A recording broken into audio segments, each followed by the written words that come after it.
ನನ್ನ ಆತ್ಮೀಯರೇ, ಇಂಗ್ಲೀಷಲ್ಲಿ ಒಂದು ಪ್ರಾವರ್ಬ್ ಇದೆ, A rupee saved is A rupee earned ಅಂತ. ಸೊ ಈ ಮಾತು ಇವತ್ತು ದೇಶದ ಆರ್ಥಿಕ ಪರಿಸ್ಥಿತಿಗೆ ಬಹಳ ಅನ್ವಯಿಸುತ್ತೆ. ನಮಸ್ಕಾರ, ನಾನು ಪ್ರಭಾಕರ್. ನನ್ನ ಅನಿಸಿಕೆ, ನನ್ನ ವಿಚಾರ, ನನ್ನ ಭಾವನೆಗಳು ನಿಮ್ಮ ಹತ್ರ ಹಂಚ್ಕೊಳ್ತಾ ಇದ್ದೀನಿ. ನಿಮಗೆಲ್ಲ ತಿಳಿದಾಗೆ ಈ ವರ್ಷ ಮುಂಗಾರು ಮಳೆ 62% ಕಮ್ಮಿ ಆಗೋಗಿದೆ. ಸೊ ಬರಗಾಲ ನಮ್ಮ ಕಣ್ಮುಂದೆ ನಮಗೆ ಕಾಣ್ತಾ ಇದೆ.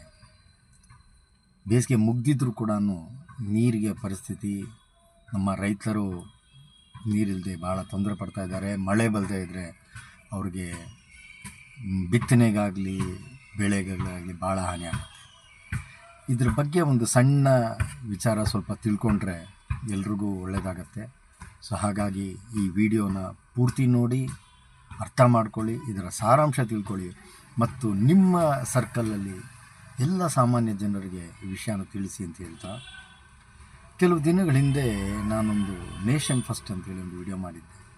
ನಮ್ಮ ಸನ್ಮಾನ್ಯ ಪ್ರಧಾನಮಂತ್ರಿಗಳು ಹೇಳಿದ ವಿಚಾರದ ಬಗ್ಗೆ, ಪೆಟ್ರೋಲ್ ಡೀಸೆಲ್ ಬಳಕೆ ಕಮ್ಮಿ ಮಾಡೋಣ, ವಿದೇಶಿ ಪ್ರಯಾಣ ಕಮ್ಮಿ ಮಾಡೋಣ, ಆದಷ್ಟು 1 ವರ್ಷಗಳ ಕಾಲ ನಾವು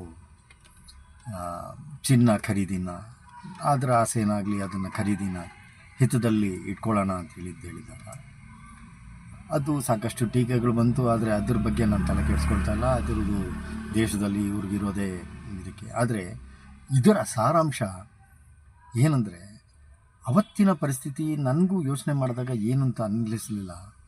ಆದರೆ ಅವತ್ತು ಘೋಷಣೆ ಮಾಡಿದ್ದು, ದೇಶದ ಮುಂದೆ ಇಟ್ಟಂಥ ಒಂದು ನಿರ್ಧಾರನ ನೋಡಿದಾಗ ಎಷ್ಟು ಯೋಚನೆ ಮಾಡಿದ್ದಾರೆ.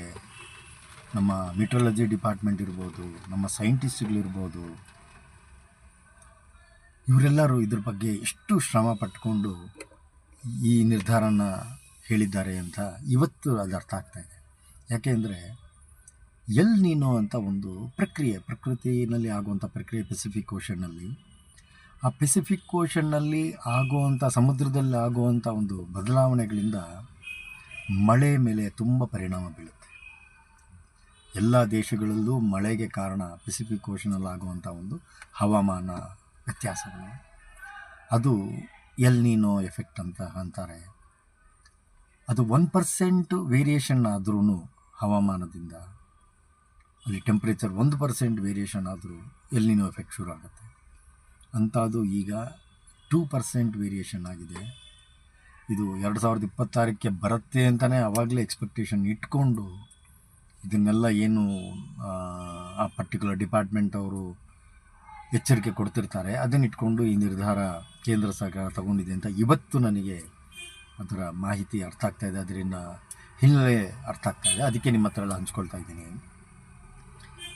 ಒಂದು ಇದಕ್ಕೆ ಕಾರಣ ಬೇರೆ ಬೇರೆ ರೀತಿ ಇರ್ಬೋದು. ಒಂದು ಎಲ್ಲ ಕಡೆ ನಡೀತಾ ಇರುವಂಥ ಯುದ್ಧದ ಭೀತಿ ಇರ್ಬೋದು. 3 ವರ್ಷಗಳಿಂದ ರಷ್ಯಾ ಉಕ್ರೇನ್, ಇಸ್ರೇಲ್ ಪ್ಯಾಲೆಸ್ಟೈನ್ದು ಹಲವು ವರ್ಷ, ಈಗ ಇನ್ನೂ ನಡೀತಿರುವಂಥ ಇರಾನ್ ಮತ್ತು ನಮ್ಮ ಇಸ್ರೇಲ್ ಅಮೇರಿಕಾ, ಇದರಿಂದ ನಡೀತಾ ಇರುವಂಥ ಹಾನಿ ಆಗಿರೋ ಬಾಂಬುಗಳದ್ದು ಇದ್ರದ್ದು ಎಫೆಕ್ಟು ಇರ್ಬೋದು. ನಾನು ಅದನ್ನು ಖಂಡಿತವಾಗಿ ಹೇಳ್ತಾ ಇಲ್ಲ. ಆದರೆ ಇದರೆಲ್ಲದರಿಂದ ಹವಾಮಾನದಲ್ಲಿ ಆಗಿರೋಂಥ ಬದಲಾವಣೆ, ಪೆಸಿಫಿಕ್ ಓಷನ್ ಸಮುದ್ರದಲ್ಲಿ ಆಗ್ತಾ ಇರುವಂಥ ಹವಾಮಾನದ ಬದಲಾವಣೆ ಎಲ್ಲರೂ ಎದುರಿಸಬೇಕಾಗ್ತಾಯಿದೆ ಪರಿಸ್ಥಿತಿ. ನಮ್ಮ ರೈತರಿಗೆ ಅದು ಮೋಸ ಆಗಬಾರ್ದು, ನಮ್ಮ ಆರ್ಥಿಕ ಪರಿಸ್ಥಿತಿ ಹದಗೆಡಬಾರ್ದು, ಅವ್ರಿಗೆ ಯಾವುದೇ ರೀತಿ ಇದರಿಂದ ಆರ್ಥಿಕ ಪರಿಸ್ಥಿತಿ ತೊಂದರೆ ಆದಾಗ ನಮ್ಮ ಎಕಾನಮಿ ಸ್ವಲ್ಪ ಕಮ್ಮಿ ಆಗುತ್ತೆ, ಫಾರಿನ್ ಎಕ್ಸ್ಚೇಂಜು ಜಾಸ್ತಿ ಆಗುತ್ತೆ. ಸೊ ಇದೆಲ್ಲ ಒಂದು ದೇಶಕ್ಕೆ ಬರ್ಡನ್, ಒತ್ತಡ ಬೀಳುತ್ತೆ ನಮ್ಮ ಮೇಲೆ. ಅದನ್ನೆಲ್ಲ ನಿಯಂತ್ರಣ ಮಾಡೋಣ ಅಂಥೇಳಿ ಒಂದು ಡಿಸಿಪ್ಲಿನ್ಗೋಸ್ಕರನೇ ಆ ನಿರ್ಧಾರನ ಎಲ್ಲರ ಮುಂದೆ ತಿಳಿಸಿದ್ದು, ಸಹಕರಿಸಿ ಅಂತ ಅವರು ಮನವಿ ಮಾಡಿದ್ದು. ಅದ್ರದ್ದು ಎಫೆಕ್ಟ್ ಈಗ ನಮಗೆ ಗೊತ್ತಾಗ್ತಾ ಇದೆ. 62% ಮಳೆ ಕಮ್ಮಿ ಆಗಿದೆ. ಹಾಗಾಗಿ ಈ ಎಲ್ ನೀನೋ, ನೀವು ಬೇಕಿದ್ದರೆ ಇದೆಲ್ಲ ನಾನು ಏನು ಹೇಳ್ತಾ ಇದ್ದೀನಿ ಅದನ್ನೆಲ್ಲ ನೀವು ರಿಸರ್ಚ್ ಮಾಡ್ಕೊಳ್ಬೋದು. ChatGPT, ಗೂಗಲಲ್ಲಿ ಇವೆಲ್ಲ ರಿಸರ್ಚ್ ಮಾಡಿದ್ರೆ ನಿಮಗೆಲ್ಲ ಮಾಹಿತಿ ಸಿಕ್ಬಿಡುತ್ತೆ. ಸೊ ಹಾಗಾಗಿ 2026ರಲ್ಲಿ ಬರ್ತಾ ಇರುವಂಥ ಒಂದು ಕ್ಷಾಮ ಬಹಳ ಭೀಕರ. ಸೊ ನಮ್ಮ ರೈತರು ಅದರಿಂದ ತೊಂದರೆಗೊಳಗಾಗಬಾರ್ದು.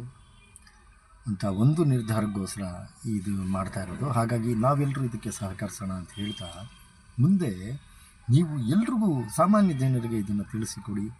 ಎಲ್ರಿಗೂ ಇದು ಅರ್ಥ ಆಗಲ್ಲ. ಕೆಲವೊಂದು ನಾಯಕರು, ವಿಪಕ್ಷ ನಾಯಕರು ಬಾಯಿಗೆ ಬಂದಾಗ ಮಾತಾಡ್ತಾ ಇದ್ದಾರೆ. ದೇಶ ಬರ್ಬಾದ್ हो गया, ದೇಶ ಮೇ ಪರಿಸ್ಥಿತಿ ಗಂಭೀರ, ಇದೆಲ್ಲ ಅವ್ರಿಗೆ ಜನಗಳನ್ನ ಮರಳು ಮಾಡೋದು, ಮೋಸ ಮಾಡೋದು. ಇದು ನಿಜಾಂಶನ ತಿಳಿಯಕ್ಕೆ ಹೇಳದೆ ಬೇರೆ ರೀತಿ ಅವ್ರಿಗೆ ಯೋಚನೆಗಳು ಬರುವಂಥ ಸಂದರ್ಭಕ್ಕೆ ಇದನ್ನೆಲ್ಲ ಉಪಯೋಗಿಸ್ಕೊಳ್ತಾ ಇದ್ದಾರೆ. ಅದನ್ನು ನಾವು ತಡೆಗಟ್ಟಬೇಕು, ಎಚ್ಚೆತ್ತವಾಗಿರಬೇಕು. ಇದು ನಮ್ಮ ನಿಮ್ಮೆಲ್ಲರ ಜವಾಬ್ದಾರಿ. ಹಾಗಾಗಿ ಇದನ್ನು ಎಲ್ಲರಿಗೂ ತಿಳಿಸಿ, ಎಲ್ ನೀನೋ ಎಫೆಕ್ಟಿಂದ ಆಗ್ತಾ ಇರುವಂಥ ಬದಲಾವಣೆಗಳಿಂದ ನಾವು ಸುರಕ್ಷಿತವಾಗಿರಬೇಕು. ನಾವು ಸ್ವಲ್ಪ ತಾಳ್ಮೆಯಿಂದ ಇದ್ದರೆ ಮತ್ತು ಹಿಂಗಾರು ಮಳೆಯಲ್ಲಿ ನೋಡೋಣ, ಮಳೆ ಏನಾದರೂ ಸಂಭಾವನೆ ಆಯ್ತಂದರೆ ಕುಡಿಯೋ ನೀರಿಗೆ ಅಭಾವ ಆಗಲ್ಲ. ಈಗ ಅಷ್ಟೇ ನಮ್ಮಲ್ಲಿ ಎಲ್ಲ ಥರ ದಿನಸಿ ಪದಾರ್ಥಗಳು ಇದೆ. ಈ ವಿಷಯ ಕೂಡ ನಾನು ನಿಮಗೆ ಹೇಳಬೇಕು ಅಂತ, ನಮ್ಮ ವೇರ್ ಹೌಸಸ್ಸಲ್ಲಿ ದಿನಸಿ ಪದಾರ್ಥಗಳು ಇನ್ನು 6 ತಿಂಗಳು ಕಾಲ ಬೇಕಾದಷ್ಟು ಸಮೃದ್ಧಿಯಾಗಿದೆ. 2020ರಿಂದ ಕೊರೋನಾ ಬಂದಾಗಲಿಂದ 80 ಕೋಟಿ ಜನಕ್ಕೆ ಫ್ರೀ ಆಹಾರ ದಿನಸಿಗಳನ್ನು, ಆಹಾರ ಪದಾರ್ಥಗಳನ್ನ ಕೇಂದ್ರ ಸರ್ಕಾರ ಕೊಡ್ತಾ ಇದೆ. ಅದು ತುಂಬ ಒಳ್ಳೆಯ ಕೆಲಸ. ಹಾಗಾಗಿ ಯಾರು ಉಪವಾಸದಲ್ಲಿ ಏನು ಮಲಗ್ತಾ ಇಲ್ಲ. ನೀವು ನಿಮ್ಮ ಅನುಭವದಿಂದ ತಿಳ್ಕೊಳ್ಬೋದು. ಯಾರು ಅಮ್ಮ ಕವಳ ತಾಯಿ ಅಂತ ಯಾರು ಇವತ್ತು ಊಟಕ್ಕೋಸ್ಕರ ನಮ್ಮ ಹತ್ರ ಯಾರು ಬರಲ್ಲ. ದುಡ್ಡು ಬೇಕು ಅಂತ ಬರ್ತಾರೆ, ಭಿಕ್ಷುಕರು ಬರ್ತಾರೆ, ಬಿಟ್ಟರೆ ಊಟಕ್ಕೆ ಅಂತೇಳಿ ಮುಂಚೆ ನಮ್ಮ ಕವಳ ತಾಯಿ ಅಂತ ಬರ್ತಾಯಿದೆ, ಯಾರು ಬರ್ತಾಯಿಲ್ಲ. ಹಾಗಾಗಿ ಊಟಕ್ಕೆ ಏನು ತೊಂದರೆ ಇಲ್ಲ. ಎಲ್ಲ ಪುಣ್ಯಕ್ಷೇತ್ರಗಳಲ್ಲಿ ಇವತ್ತು ಫ್ರೀ ಊಟಗಳು ಸಿಗ್ತಾಯಿದೆ. ಎಲ್ಲ NGOಗಳು, ಸಾಕಷ್ಟು NGOಗಳು ಇವತ್ತು ಸ್ಕೂಲಲ್ಲಿ ಮಧ್ಯಾಹ್ನ ವಿದ್ಯಾರ್ಥಿಗಳಿಗೆ ಊಟದ ವ್ಯವಸ್ಥೆ ಮಾಡಿದ್ದಾರೆ.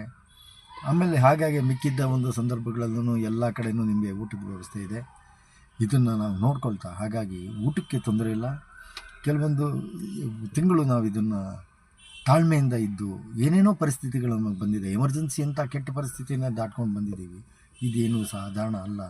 ಸೊ ಹಾಗಾಗಿ ನಮಗೆ ಇದನ್ನು ದಾಟುವಂಥ ಒಂದು ಶಕ್ತಿ ಪರಮಾತ್ಮ ಅನುಗ್ರಹಿಸ್ತಾನೆ.